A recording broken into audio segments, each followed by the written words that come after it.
What's up, everyone? Metaphysical Dynamics. I got Doc here with me. It's been a pleasure talking with him for a brief moment. How you doing, Doc? I'm doing pretty good. How about yourself? It's a beautiful day. Yeah, it is. It is very warm and comfortable. Definitely, outside. definitely. It hasn't become overpoweringly hot yet. So tell us, if you don't mind, like how you got into this business and your foundation of your interest in the line of the Civil War. Well, I have to say that it began early on, back in the '60s when I was young.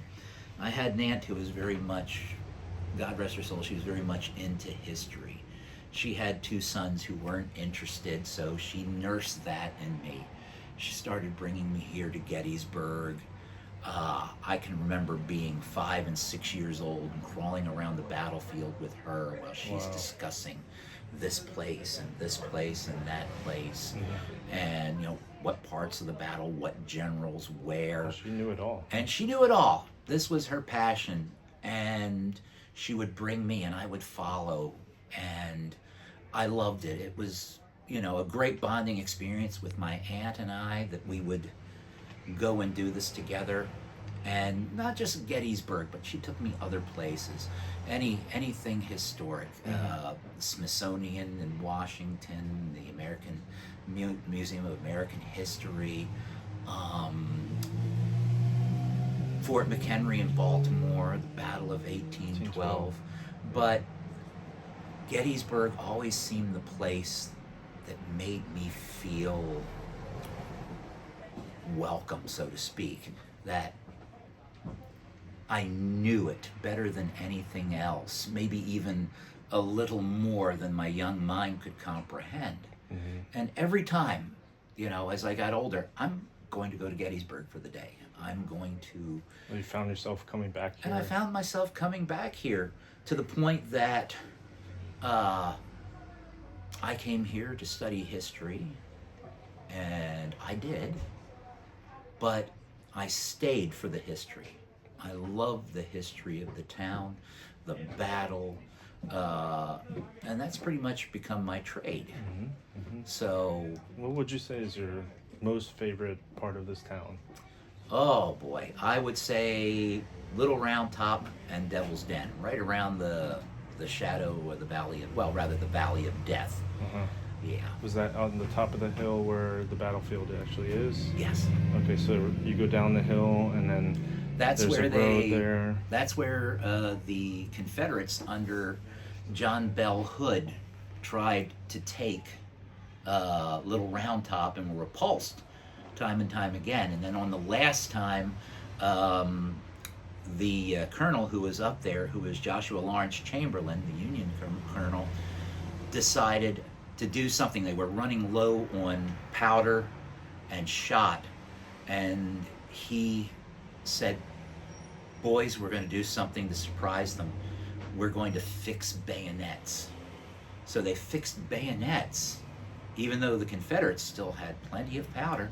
And at the precise moment he gave the order, they charged down that hill towards the Confederates, swinging in like a gate.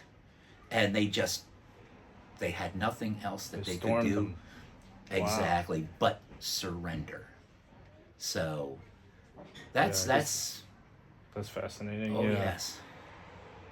So you could feel it. You could feel the energy when you walk up on top of the hill. And Oh, absolutely. On that battlefield. Cemetery Hill as well. That's another great place that's always talked to me or sang to me, so to speak. Definitely. So, the most, if we were talking earlier about paranormal activity and sites around the town, which is off the top of your head the most haunted in your, Oh boy. In your opinion? I have experienced so much over the years. Some of it is just a simple... Just trying to turn the camera around. Yeah, a simple something poking you when you're totally alone somewhere. Yeah, exactly. Now, I work here at the Farnsworth House, and this is not here, but it's next door. The Farnsworth House is. I work there at nights, and according to the Clinge brothers, who are paranormal investigators, they used to have a TV show called Ghost Lab. Okay. They wrote a book on the Farnsworth house, and they said that, quote unquote, the Farnsworth house attic and cellar are two of the most haunted places in America. Whew. Now that's that gives saying shivers. a lot. That's saying a lot. Yeah. So I can tell you over the years that I have experienced all sorts of phenomenon in there. And I mean, it's not like it's other parts of the battlefield that I haven't experienced it as well. Exactly. I mean, I've been walking along and I've heard music come from someplace, martial music from about the time of the Civil War, that there was absolutely nothing there. Wow. Or I've heard voices. I mean, years ago, back in the 80s, I was watching a company of Union soldiers drilling out on the battlefield, right about at the start of Confederate Avenue, and I'm thinking, well, those guys are really good. They're disciplined, and they look sharp in their uniforms, very realistic looking. And I went to ask at the old park station,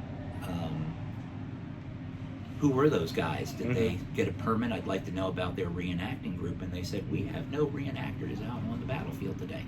I said, this looked like to be an entire company. So there were several men, and they just said, no permits, no men, there's nobody as far as we know out there. That's spooky. So what did I see out there? Who did I see marching and drilling? The one thing that I will say that did strike me is the fact that there was an absolute silence. Those men should have been making noise. Orders shouted, you know, even if it's a reenactor, Yeah. there would be a sergeant shouting orders, and you would hear the drums play, but there was an absolute silence. That's strange. Yeah, really, really. So that should have been something, but you know, there's also something called acoustical shadow, but that's mostly concerned with cannons and that sort of thing. You know, that's mostly an artillery thing. So, considering how much, death has occurred on this land, and other haunted aspects of the town, like I was just here the other day, and I was told that they offer a ghost tour for Rosie, that house. That was Rosie's house, and she murdered 100 orphans, and because she adopted them and then grew tired of taking care of them, and then decided to off them, very sadly. But like, does that type of thing, and then gets away with it scot-free without, like, allegedly? Well, not exactly. Somebody told me this, that they got away. They fined her $20 for the murder of the children. $20. So this is an actual historical fact that has But happened. it wasn't hundreds of children. No, it wasn't. Okay. No, it was Okay, only good a that you cleared handful that of up. children. Good that you cleared that up. It's a long story. In 1863, November, when Abraham Lincoln came here to deliver his Gettysburg Address, there was a lady invited who her husband, his name was Amos Humiston, and he was a sergeant with the Union Army, and he was killed out by the railroad cut. Now, even though he had nothing to identify him with his name, they found him with a photograph of his children clutched to his chest when he died. And of course, the newspapers picked this up and said, "Soldier dies, his last thoughts are of his family back home." A next door neighbor saw the newspaper and saw the photograph in there and went to Mrs. Humiston and said, "Your husband must be dead because these are your children."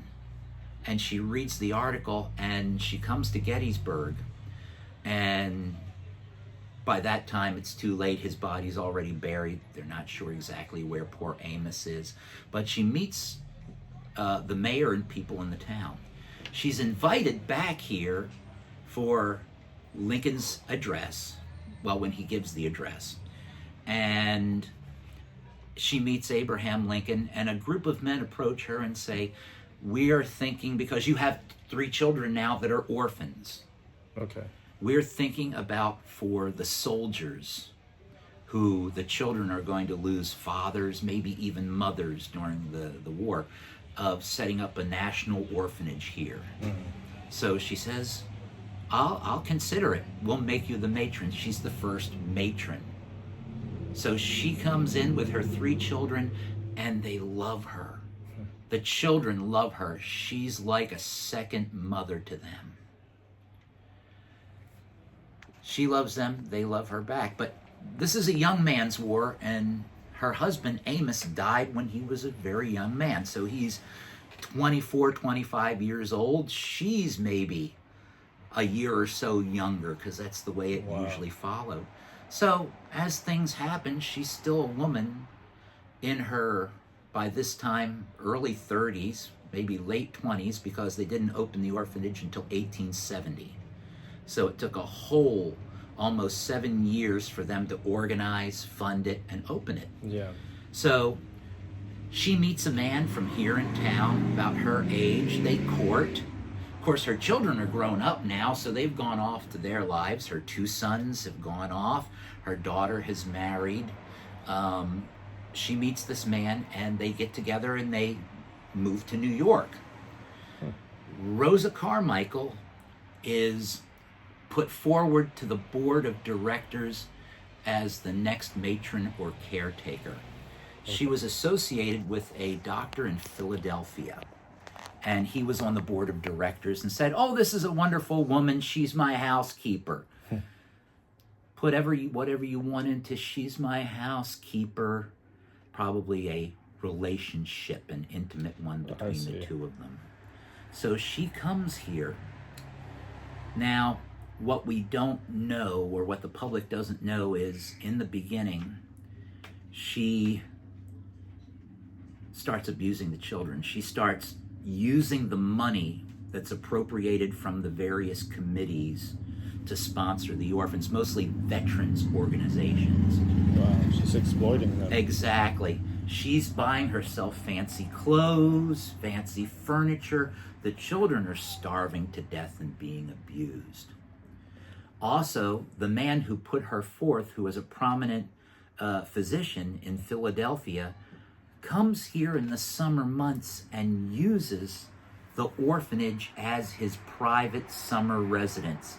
So he's got the children waiting on him. They're shining his shoes and darning his clothes and feeding him just like they were servants. Right. Well, Rosa Carmichael is now going full-on abusive. She's thinking of horrific ways to torture these children. One little girl, years later, she didn't want to talk about it for years, but she then talked about Rosa Carmichael literally hanging children up on the wall in chains by their thumbs, making them stand for hours on open-top bottles with their arms out. Oh my God. She took in a boy, an orphan boy, who was 16 years old.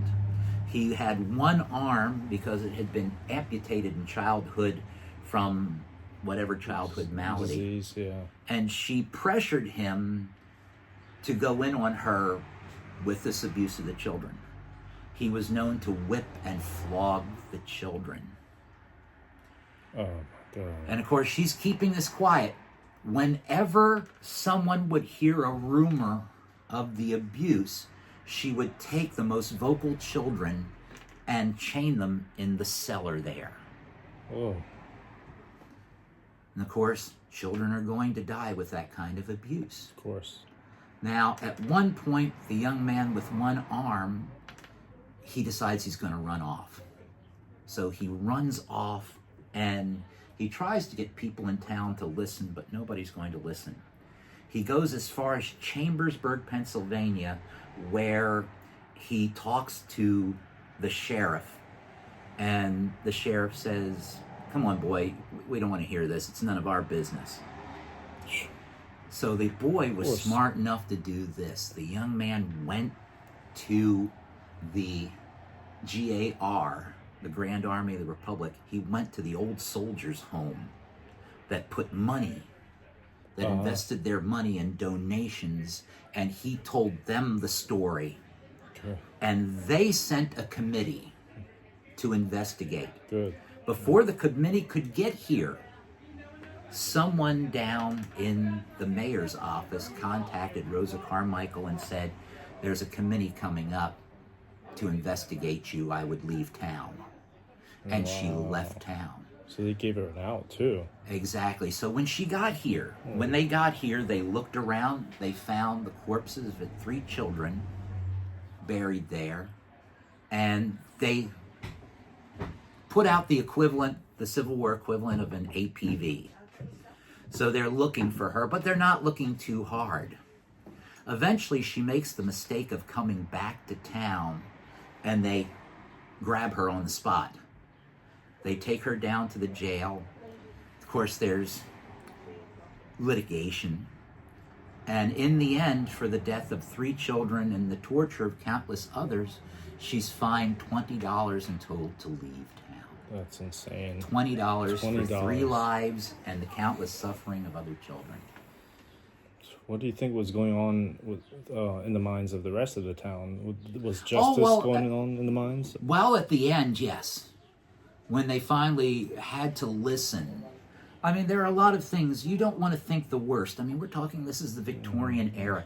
You don't want to think of people bad in a bad manner. Exactly. You don't want to think of them torturing children or abusing them or even murdering them. And what's more, there's a certain... And how long did that abuse go on for? Do you know? I believe it might have been 3 to 5 years. Wow. That whole thing. Exactly. It's one of those things that people turned a blind eye for, and usually for money. Yeah, I mean, you didn't want to accuse a well-placed physician from Philadelphia, a well-placed doctor, of, crimes and misdemeanors. Exactly. But he surely had to know of what was going on because he used the children as servants. So he's got his own. Yeah, his own karma to deal with. So he doesn't want to implicate himself. Yeah.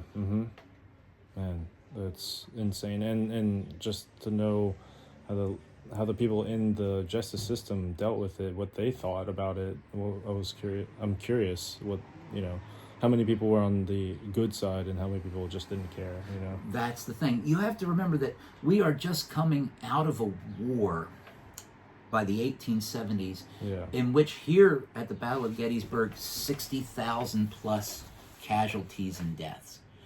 People had become very numb to that feeling of death, because they're looking at it every day. Some people in their homes, because they took in the wounded soldiers while they were recovering.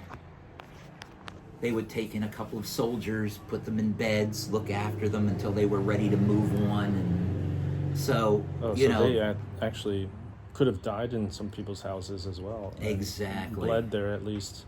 So if you're looking forward to that, I mean, you have hundreds of stories here during the Battle of Gettysburg in which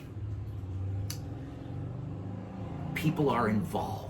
Not as active participants in the battle, not as fighting, but as observers, and how they are helping the soldiers. I see. Mrs. Garlack, Ann Garlack, 2 houses down from here, she hid, so to speak, a general by the name of General Schimmelpfennig. I love that name. He was a German general appointed by President Lincoln.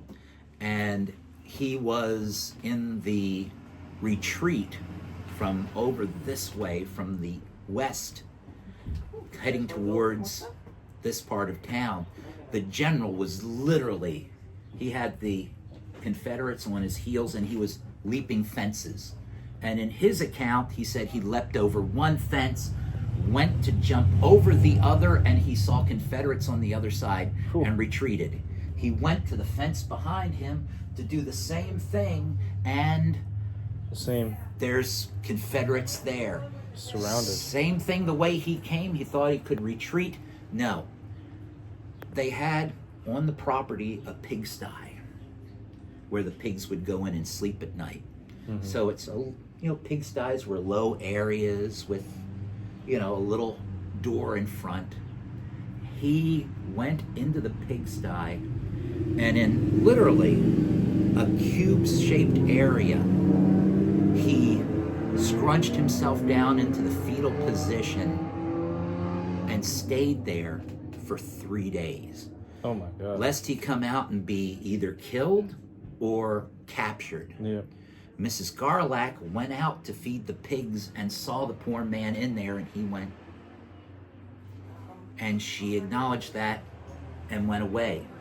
She came back later with a bucket of water and roasted potatoes in the bucket and left the bucket near him absent-mindedly, so at least he had something to eat and drink. Absent-mindedly or intentionally? Intentionally. Yeah. Just leave it there and Yeah. walk away. Yeah, turn a blind eye. Exactly. And he was able to reach in and eat those potatoes.